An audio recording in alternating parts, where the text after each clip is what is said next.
Daily Discourse on SAfm. Weekday mornings from 9 to 12. 10:46 on the Daily Discourse, and the Daily Maverick says there's been a legal objection to 2 new data centers that American company Equinix wants to build in Cape Town. The firm's applied for land that's equivalent to a minimum of 12 hectares to house its data centers in the airport industrial area. So far, the Municipal Planning Tribunal has agreed to this, but the Legal Resource Centre, which represents civil society movement, the Housing Assembly, and British tech justice NGO Foxglove, has objected to this. Let's find out from lead attorney at the LRC, Kemal Harvey, what the actual objection is. Mr. Harvey, good morning and welcome. Why are your clients objecting to the City of Cape Town's preliminary decision to grant Equinix access to this land to put its data centres there? Good morning, Joanne. Thanks for having me. To answer your question, frankly, we do not have enough information in front of us to make a decision about whether or not these data centers are in the public interest. Our main concern and our main request to the tribunal this week was that they don't take a decision like this without asking the company Equinix to provide not just the tribunal but the general public with a full set of assessments and information so that we can make a decision within the public interest, specifically around issues of the socioeconomic impact it will have on neighboring communities, the environmental impact, and what it means for specifically when you talk about socioeconomic impacts, what it means for our water and electricity usage. So that's going to be my next question. I mean, it's still early days, but can any projection be done of how much water and energy the data centers are likely to require? So I'm very hesitant to put a definitive number out there because what is important to acknowledge is that the lack of information coming out of Equinix and other data center sort of corporations means that civil society and the general public are stabbing in the dark. But from our research, we know that a data center that uses 1 megawatt of electricity would require about 25.5 million liters of water per year. Equinix's data center is proposed to be about 174 megawatts of use, or MVA. I'm not an electrical expert. The difference between MVA and megawatts is not my expertise. But what I do know is that would equate to about 4.4 billion liters of water usage per year. That is too much water and too much electricity for the South African grid and the South African water infrastructure to take. People that live near the proposed site barely have any water to use. They have their taps run dry. And most importantly, they can barely afford to pay the existing electricity tariffs that they have to deal with from the city as it is.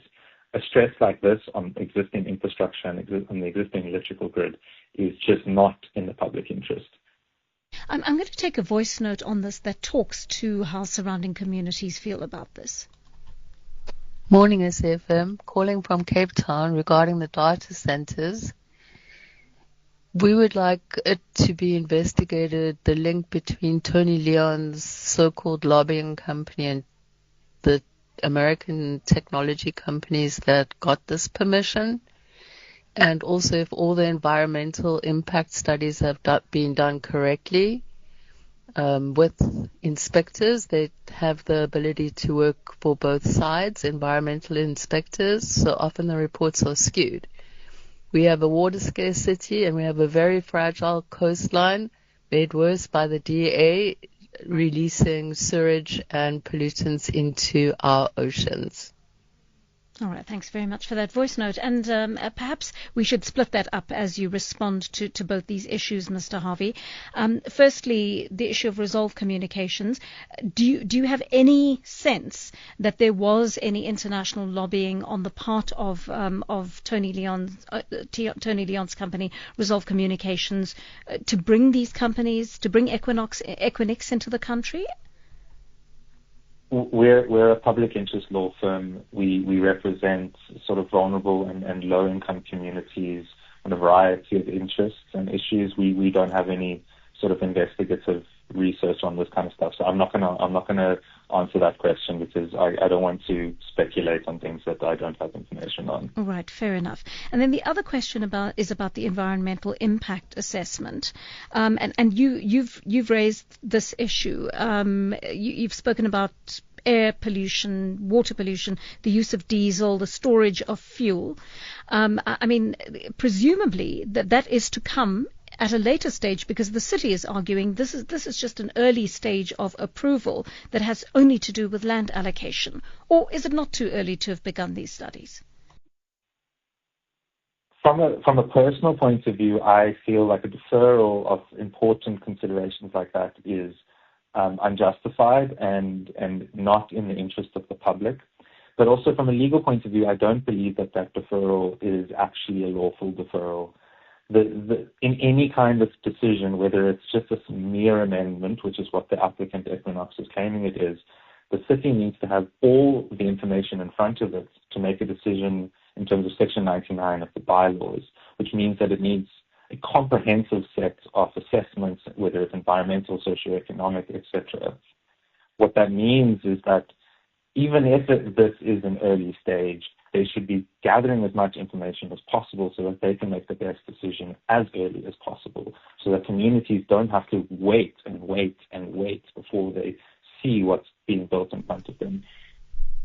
I'd like to listen to another voice note that talks to that. Morning, Joanne.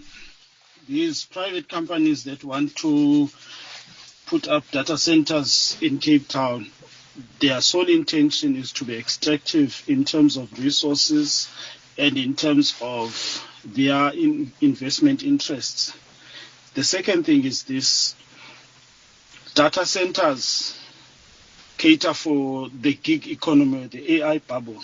A lot of South Africans don't have the necessary cloud skills required by data centers and what they support. Thank you.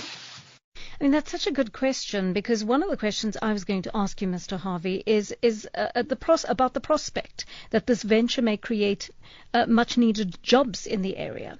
Is that not going to happen, presumably, if the kind of skills required don't even exist in the country at this point? So I think that's a really important point. I think often when huge industry comes into places like South Africa or other African countries, the first sell that they always try and say is that this will create jobs. But if you really start to sort of dig into those claims, you actually find how sort of falsifiable that claim is. Building a data center will create jobs, but as soon as that data center is built, the people that will operate the data center will be a very few group of individuals and highly skilled group of individuals. So that doesn't help the massive proportion of our South African population that are unemployed and maybe do not have those skills to be operating those data centers. And as the voice note even mentioned, we might not even have those skills in the country in and of itself. And so maybe those people that will be employed won't even be South Africans or sort of, sub-Saharan African people living in the country. Interesting. Let's take a call from Aisha in Uppington. Aisha, good morning. Morning, Joanne. I agree with your guest there. They must keep at it. These data centers globally has been proven to be detrimental on energy consumption. Furthermore, quantum computing is going to make these data centers irrelevant. Hello? Yes, we can hear you. We're listening. And then the last thing is that these data centers impact our country's sovereignty. One, because of Elon Musk has used these satellites to engage in war in Ukraine. So we cannot have him. For all of those reasons. All right. Aisha, very interesting comments that you've made there. Do you want to break that down into what may be valid, what may not be valid, Mr. Harvey? I think, so it broke up a little bit there, but I think one thing that's important to note, so if we get into the specifics about what a data center is, right? I mean, Equinix hasn't actually, this is another piece of information they haven't released, but what is the data center going to be used for? Is it mere storage of data from, telephone companies, or are we talking about AI capacity or, social media data storage? We don't know. But there are inherent risks with all of those things that I mentioned, right? If we have a data center the size that they're proposing, we're talking about a load of information that is being stored there. Much of it might be private information, personal information. We believe at the Legal Resources Center that at the moment our the Protection of Personal Information Act isn't exactly up to standards within the new digital ecosystem. And then we don't have, sort of encryption or surveillance, strong enough encryption or surveillance laws either to deal with the fact that if there was a small leak in the data center, that could have catastrophic consequences on the public of South Africa. A small leak could mean that thousands of information on sort of South Africans and other people that is being stored in that data center is released. And then, of course, there's AI. The profits and the use of that data is not consensual to make the machine learning technology work. And it's not going to benefit South Africans at the end of the day. Yes, maybe I could use ChatGPT and get an answer that I could have just asked Google. But is any of the dividends or the profits of that company coming back to South Africa? I don't think so. Let me ask you a couple of last quick questions. I mean, one of them is about the legislation. That when this legislation was drawn up, clearly it didn't take into account the nature of a data center, right? Because that didn't exist at the time. Does the legislation need to be updated to reflect these technological advancements? When you say legislation, do you mean in terms of what you will allow into the country and what you won't, perhaps? I think what you mentioned is important is that at the moment, our statutory or legislative framework doesn't consider things like data centers or AI and that kind of stuff.